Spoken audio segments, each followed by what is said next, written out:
புலிகளை சூறையாடுதல்.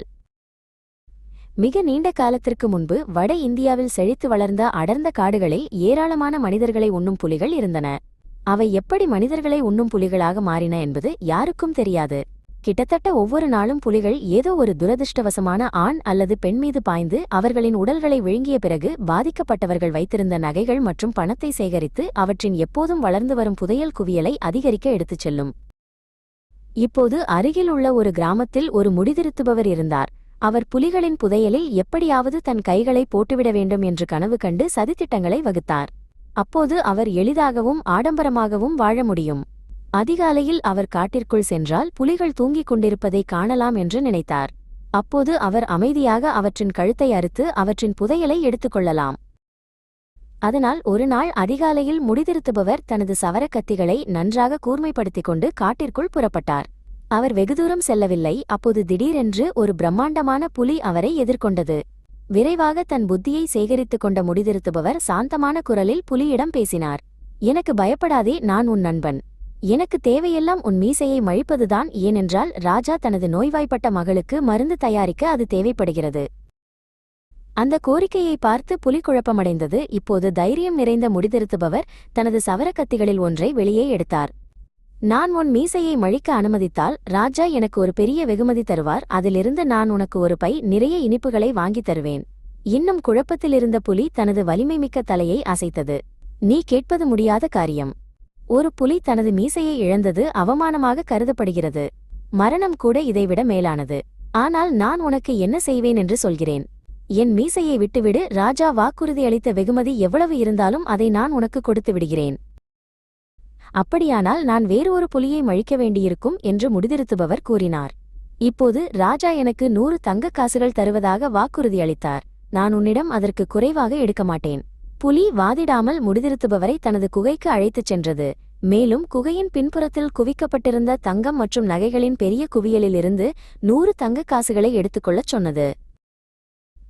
முடிதிருத்துபவர் தனது புதையலுடன் அவசரமாக வீட்டிற்குச் சென்றார். மேலும் அந்த மாலை அவர் தனது தங்கத்தை எண்ணிக்கொண்டும் அவர் வாங்கப்போகும் அற்புதமான விஷயங்களுக்காக உதட்டை சுவைத்துக் கொண்டும் உட்கார்ந்திருந்தபோது அவரது நண்பர் விறகுவெட்டி குடிசைக்குள் வந்தார். இவ்வளவு தங்கத்தை பார்த்த விறகுவெட்டியின் கண்கள் ஆச்சரியத்தில் கிட்டத்தட்ட வெளியே வந்துவிட்டன. நான் கனவு காண்கிறேனா என்று அவர் உளறினார். அல்லது இவ்வளவு தங்கம் பெற நீ செல்வத்தின் தெய்வத்திற்கு முடித்திருத்தினாயா? இரண்டுமில்லை என்று முடிதிருத்துபவர் பரந்த புன்னகையுடன் பதிலளித்தார். நான் ஒரு புலியை மிரட்டினேன். அதனால் அது மழிக்காமல் இருக்க இந்த தங்கத்தையெல்லாம் மனமுவந்து எனக்கு கொடுத்தது. ஆரம்பத்தில் விறகுவெட்டி அத்தகைய கட்டுக்கதையை நம்பவில்லை. ஆனால் முடிதிருத்துபவர் நடந்த அனைத்தையும் அவரிடம் சொன்னபோது விறகுவெட்டியும் தானும் ஒரு புலியை எப்படி ஏமாற்றலாம் என்ற யோசனைகளால் நிரம்பி வீட்டிற்குச் சென்றார். விடியற்காலையில் விறகுவெட்டி தனது பெரிய கோடாரியுடன் காட்டிற்குள் புறப்பட்டார். அவர் விரைவில் ஒரு புலியை சந்தித்தார். அது அவரை சந்தேகத்துடன் பார்த்தது. உன்னை சந்திக்க நான் எவ்வளவு அதிர்ஷ்டசாலி என்று விறகுவெட்டி தனது கோடாரியை அசைத்தபடி கூறினார். ஆனால் உனக்கு அவ்வளவு அதிர்ஷ்டமில்லை. ஏனென்றால் ராஜா தனது அரண்மனையை அலங்கரிக்க ஒரு சிறந்த புலியின் தோலுக்காக எனக்கு ஒரு பெரிய வெகுமதி தருவதாக வாக்குறுதி அளித்துள்ளார். இது புலிக்கு அவ்வளவு மகிழ்ச்சியை கொடுத்ததாக தெரியவில்லை. ஒரு நிமிடம் காத்திரு என்று புலி மன்றாடியது. என் தோல் எனக்கு விலைமதிப்பற்றது. ராஜா வாக்குறுதி அளித்ததை விட நான் உனக்கு 2 மடங்கு தருகிறேன். அப்போது நாம் இருவரும் மகிழ்ச்சியாக இருப்போம். முடிதிருத்துபவரைப் போலவே விறகுவெட்டியும் புலியின் குகைக்குச் சென்றார்.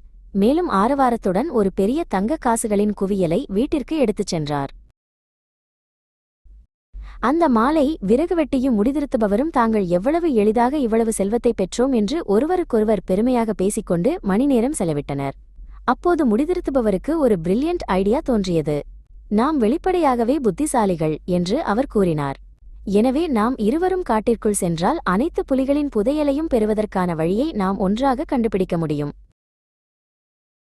முதலில் விறகுவெட்டி இது விதியை அதிகமாக சோதிப்பதாக நினைத்தார். ஆனால் பின்னர் சொல்லப்படாத செல்வத்தின் நினைவால் அவர் சம்மதிக்க வைக்கப்பட்டார். எனவே அடுத்த நாள் காலை எங்கள் 2 நண்பர்களும் காட்டிற்குச் சென்றார்கள். மேலும் சிறிது தூரம் நடந்த பிறகு அவர்கள் ஆச்சரியப்பட்டார்கள். மேலும் கொஞ்சம் பயந்தார்கள். ஏனென்றால் பல புலிகளின் உருமல் சத்தம் கேட்டது.